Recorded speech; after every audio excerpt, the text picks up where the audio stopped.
सदगुरु महाराज की जय। सिद्ध रामदेव जी महाराज की जय। सदगुरु नारायण दास बापानी जय। अपने अपने गुरु महाराज की जय। अपने अपने माता पिता की जय। सत्य सनातन धर्म की जय। ओम नमः पार्वती पते हर हर महादेव महादेव महादेव। तो श्री गुरु चरण सरोज रज निध मन मुकुर सुधारी। बर नव रघुबर बिमल जस जोदायक फलचारी। बुद्धि न तनु जान के सुमिरो पवन कुमार।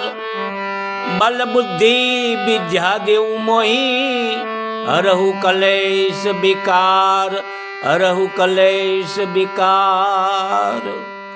तमाम साधु संतो महंतो बेग भगवती जति सती आचार्य पुरुषो તેમજ હંસ ગતિના પ્રેમી આત્માઓના શરણમાં આ દાસના દાસ તિલકદાસના જય ગુરુ મહારાજ, जय अलखधणी, जय अखंड धणी, बंदगी साहेब की और सुमिरन सतनाम का। जय सिया राम, जय सिया राम, जय सिया राम। मारा वाला भक्तजनों, प्रियजनों, आत्मीयजनों અને જિજ્ઞાસુઓ, આપ સર્વનું અખંડ જ્યોત ચેનલમાં સ્વાગત છે। પધારો મારા વાલા। આપણે મહાપુરુષોના શબ્દ વિશે, મહાપુરુષોના સંદેશા વિશે હું અને તમે મળી અને કાંઈક ચર્ચા કરીએ। મારા વાલા મહાપુરુષો મને તમને જીવન જીવવાનો માર્ગ બતાવે છે।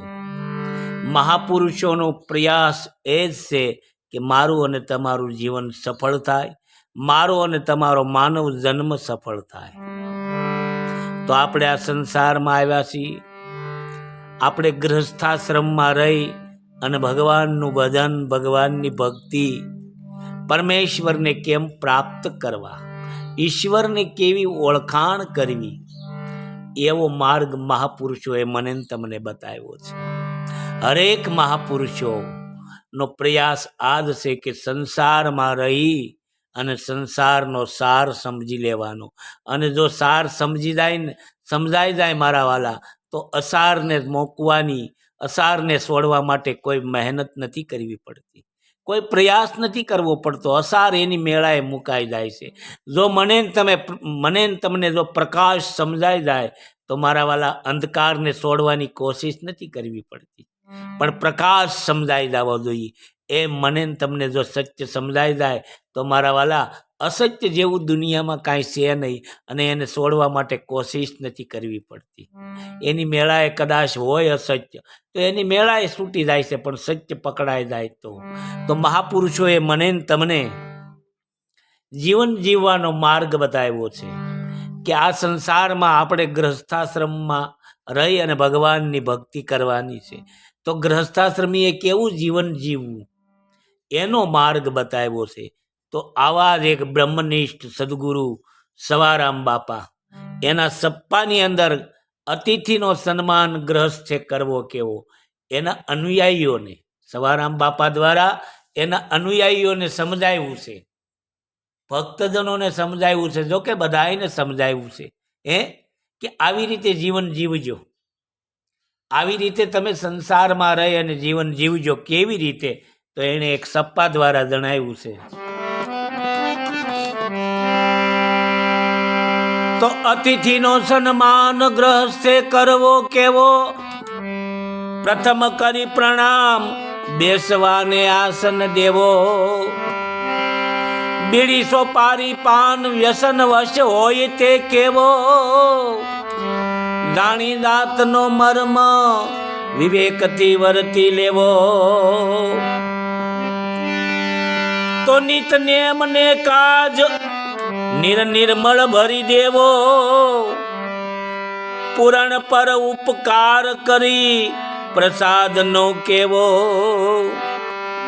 યથાશક્તિ જે હોય ઈશ્વરે આપ્યો હોય તેવો, સંતોષે આપી સંતને હાથ જોડી હાજર રહેવો. આ છે ગૃહસ્થીનો ધર્મ, તન મનથી જો પડાય, દાસ સવો દિલ સત કહે, ઈશ્વર ત્યાં એક દિવસ ઓળખાય. એ સવારામ બાપા દિલ સત કહે, ઓ ઈશ્વર ત્યાં ઓળખાય. સવારામ બાપા કહે છે અતિથિનો સન્માન. અતિથિ કોને કહેવાય? આ જગતમાં હું તમે બધા અતિથિ છીએ. જે તિથિ વગર આવે ને એને અતિથિ કહેવાય. એમ આપણે ગૃહસ્થાશ્રમની અંદર કોઈને આપણે મહાપુરુષોને સંતને આમંત્રણ આપીએ અને આપણા ઘરે આવે અને આપણે એનું સન્માન કરીએ તો બરોબર છે. પણ આમંત્રણ આપ્યા વગર કદાચ કોઈ અચાનક આપણા ઘરે આવી જાય, તિથિ વગરનો અતિથિ, તો એનો સન્માન ગૃહસ્થ કરવો કેવો? જો કે આ જગતમાં બધા અતિથિ છે, તિથિ વગરનો આવે. હું તમે આ જગતમાં આવ્યા છીએ, કોઈ તિથિ નિર્માણ નથી થઈ, એ તો પછી તિથિ નિર્માણ થઈ છે. એટલે અતિથિ આપણા ઘરે આવે, કોઈ પણ અતિથિ આપણે એને આમંત્રણ આપ્યું હોય ને આવે એ તો બરોબર છે, પણ વિના આમંત્રણે કોઈ કદાચ આવી ચડે તો સવારામ બાપા શું કહે છે? ગ્રહસ્થ એટલે હું તમે સંસારી. તો અતિથિનો સન્માન ગ્રહસ્થે કરવો કેવો? પ્રથમ કરી પ્રણામ, બેસવાને આસન દેવો.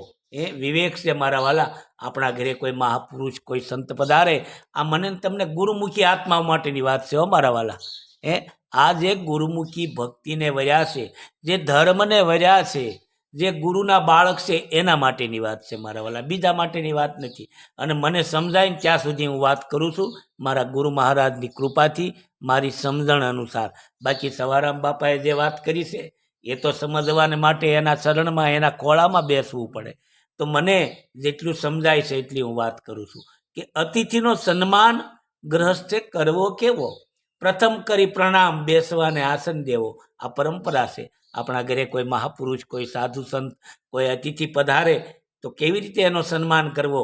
સવારામ બાપાએ કીધું છે કે પ્રથમ કરી પ્રણામ, એને પ્રણામ કરવા, બેસવાને માટે આસન દેવો. પછી બેડી સોપારી પાન વ્યસન વશ હોય તે કેવો? જે કોઈ વ્યસન હોય, ચા દૂધ આપણે જે કાંઈ હાજર હોય તે કરવું. અને જાણી જાતનો મર્મ વિવેકથી વર્તી લેવો. આ બહુ સમજવા જેવો શબ્દ છે. જાણી જાતનો મર્મ, એ કઈ જાતનો છે એ પ્રમાણે એને વર્તન, એની સાથે વર્તન કરવું. સજાતિ છે, વિજાતિ છે કે અજાતિ છે? બહુ મસ્ત સરસ મજાની સવારામ બાપાએ આ ટાંક મારી છે કે જાણી જાતનો મર્મ. કદાચ તમે જાણી ગયા કે આ જાતનો છે તો તમારે એને નહીં કહેવાનું, પણ તમારે તમારી રીતે એને વિવેકથી વર્તી અને એની સાથે એવો વ્યવહાર કરવાનો. બ્રહ્મ હિ કહમ બાળકા, બ્રહ્મ હમારી જાત, બ્રહ્મમાઈ એમ ઉપજ્ઞાન, બ્રહ્મમાઈ એમ સમાજ. આવો જો કોઈ અજાતિ હોય, કોઈ દેહથી પર વિદેહ પુરુષ હોય તો એની સાથે એવો વ્યવહાર કરવાનો. અને મારા વાલા આ વિવેક છે, વિવેક તો હોવો જ જોઈએ. વિવેક વગરની કોઈ વસ્તુ તમારી પાસે હશે ને તો એનું કોઈ મૂલ્ય નથી. વિવેક હોવો જોઈએ. દાખલા તરીકે ગાય માતા છે, એ આપણી માતા છે, કારણ કે એમાં 33 કરોડ દેવતા છે. પણ ખાલી ફક્ત ને ફક્ત એની આરતી ઉતારવી એટલું જ નથી. આરતી ન ઉતારો તો ચાલશે, પણ એને ચારો દેવો ને આ વિવેક છે.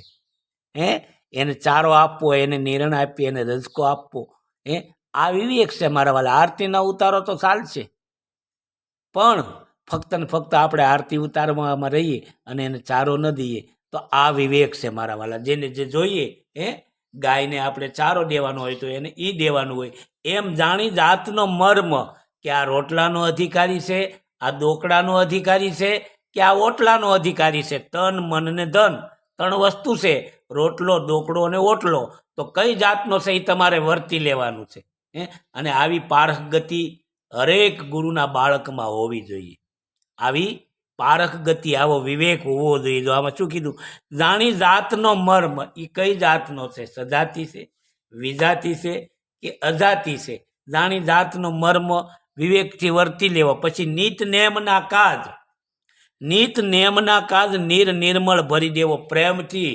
એ નિર્મળ થઈ અને એને નિત નેમના કાજ, આપણે એવું ગ્રસ્થાશ્રમી છીએ, આપણને સદગુરુ મહારાજે એવા નિયમ આપ્યા છે, તો નિત નેમના કાજ નિર્મળ ભરી દેવો, નિર્મળો આ નિર્મળ ભરી દેવો, પૂરણ પર ઉપકાર કરી, પૂરણ પર ઉપકાર, આ પર ઉપકાર છે મારા વાલા, આ મોટામાં મોટો પરમાર્થ છે, આ મોટામાં મોટો પરમાર્થ છે. પૂરણ પર ઉપકાર કરી પ્રસાદનો એને કહેવો. જો સમય હોય તો બાપજી અમારે ત્યાં રોકાઈ જાઓ, કારણ કે કિસ રૂપ મેં નારાયણ મિલ જાય. અતિથિ છે ને એ ભગવાન છે. આપણા દેશમાં સૂત્ર આવ્યું છે, માતૃદેવો ભવ, પિતૃદેવો ભવ, આચાર્ય દેવો ભવ અને અતિથિ દેવો ભવ અને રાષ્ટ્ર દેવો ભવ. અતિથિ છે ને એ દેવ છે મારા વાલા. જ્યાં કોઈના રૂપમાં કોણ આવીને ઊભું રહેશે એ મને તમને ખબર નથી રહેતી મારા વાલા. કિસ રૂપ મેં નારાયણ મિલ જાય. આ માનવ સેવા છે, માનવ એ જ પ્રભુ છે. એમ સવારામ બાપા કહેવે છે કે પૂરણ પર ઉપકાર કરી પ્રસાદનો કહેવો. એને પ્રસાદ માટે એને આપણે વિવેકથી એની સાથે વર્તન કરવું. એને જો સમય હોય તો આપણે એને પ્રસાદનું કહેવું. પછી શું કીધું? યથાશક્તિ જે હોય ઈશ્વરે આપ્યો હોય એવો.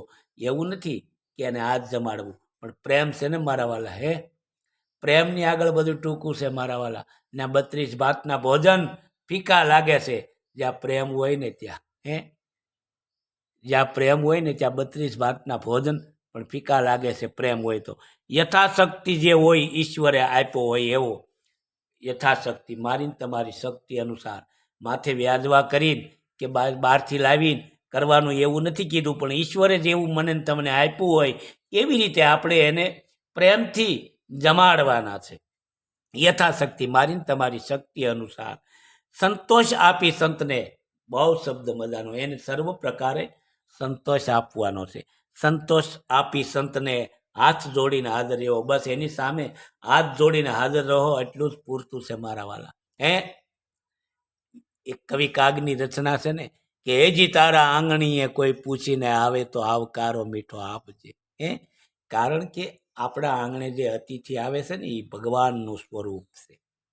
અતિથિ દેવો ભવ એટલે તો આપણે ત્યાં સૂત્ર આવ્યું છે કે અતિથિ દેવો ભવ. આપણે એને આમંત્રણ દઈને લાવીએ એ તો બહુ સારી વાત છે, ભાગ્યની વાત છે.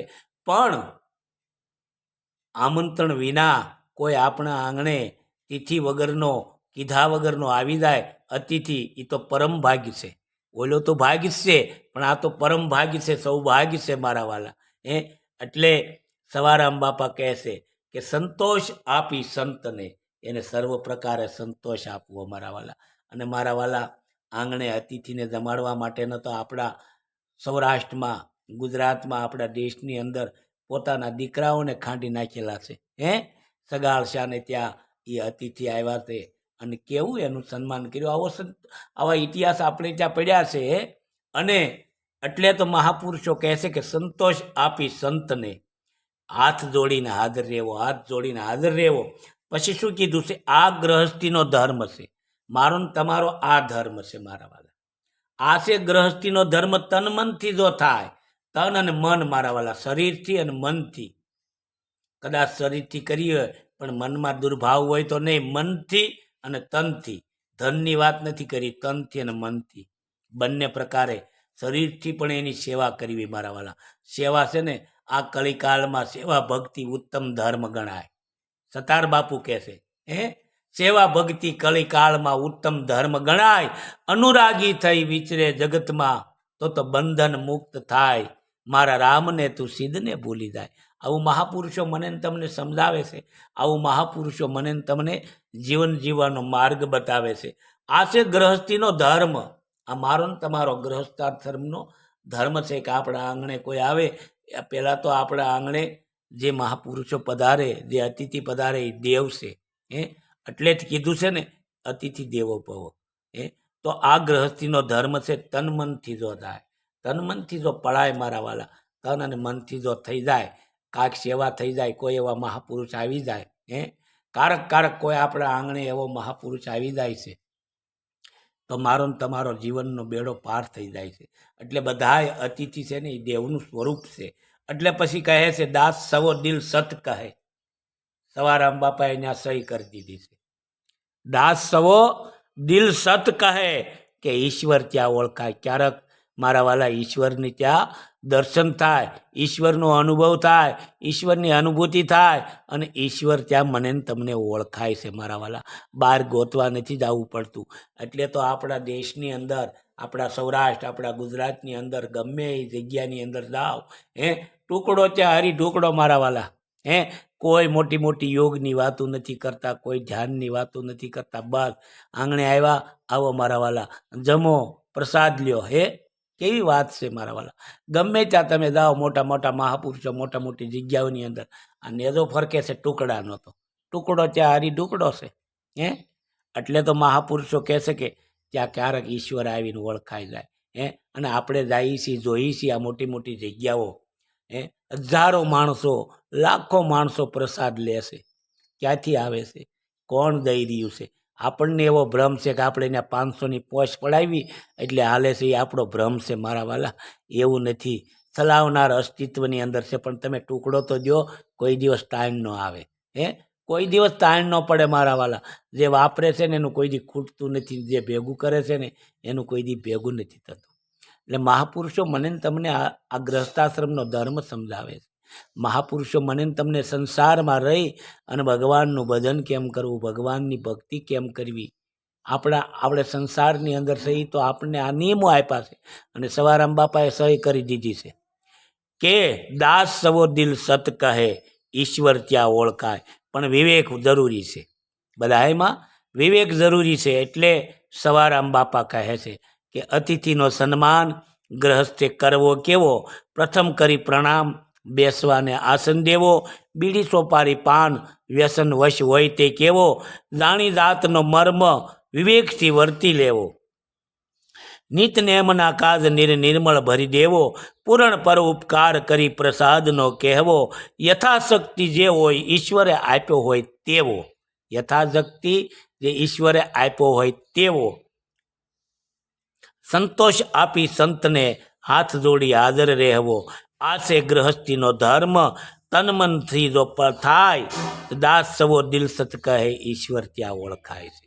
મારા વાલા, મને તમને મહાપુરુષોએ જીવન જીવવાનો માર્ગ બતાવ્યો છે. આ સંસારમાં રહી મારે ને તમારે, આ તો સવારામ બાપા એના અનુયાયીઓને કહે છે, એવું નથી.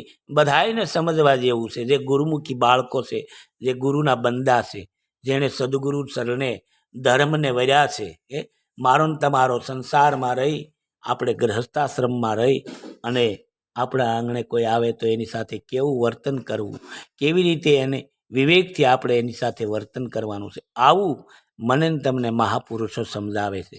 છતાં આમાં કાંઈ ક્ષતિ રહી ગઈ હોય, કાંઈ ભૂલ હોય તો મારા વાલા ક્ષમા કરજો. બોલ સદગુરુ મહારાજ કી.